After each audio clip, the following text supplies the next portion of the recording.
অন্যদিকে বিধানসভা কক্ষে বিজেপির শোক প্রকাশ। পেহেলগাঁও কাণ্ডের শোক প্রস্তাব বিধানসভায়। কেন মুর্শিদাবাদের নিহতদের নামে শোক প্রস্তাব নয়? বিধানসভার বাইরে কর্মসূচি বিজেপির, হাতে পোস্টার নিয়ে শোক প্রস্তাব। শোক প্রস্তাব নিলেন বিজেপি বিধায়করা।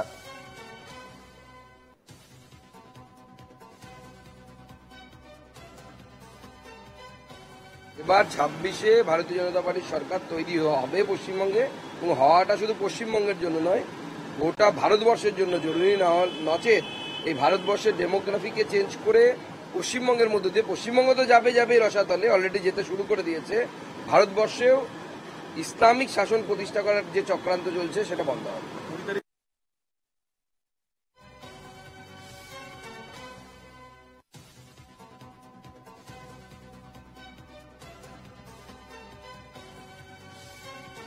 বিধানসভা কক্ষে বিজেপির শোক প্রকাশ। পেহেলগাঁও কাণ্ডে শোক প্রস্তাব বিধানসভায়।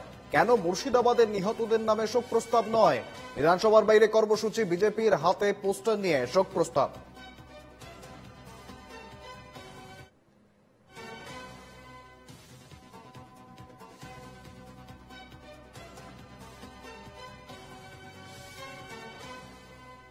সঙ্গে রয়েছেন প্রতিনিধি দেবারতী ঘোষ। দেবারতী, বিধানসভার কক্ষে বিজেপির শোক প্রস্তাব এবং পেহেলগাঁও কাণ্ডে শোক প্রস্তাব বিজেপি বিধায়কদের, পাশাপাশি প্রশ্ন আসছে মুর্শিদাবাদে নিহতদের নামে শোক প্রস্তাব নয় কেন? কি রয়েছে গোটা ঘটনা, দেবারতী?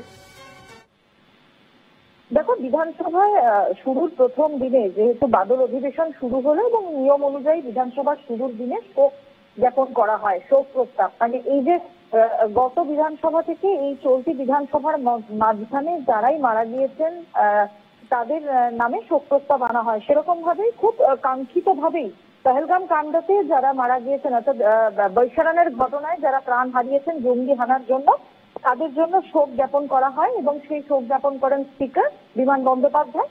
কিন্তু বিজেপির পক্ষ থেকে দাবি ছিল যে কেন মুর্শিদাবাদে যে দুজন মারা গিয়েছে, যে দুজন নিহত হয়েছেন, তাদের নামে কেন শোক প্রস্তাব আনা হলো না।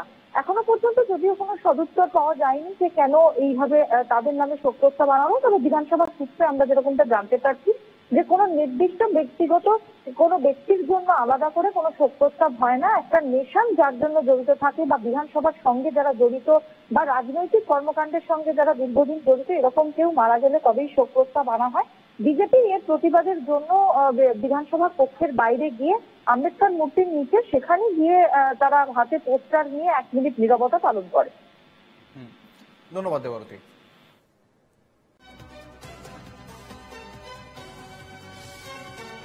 দেখা দিয়ে কি আছে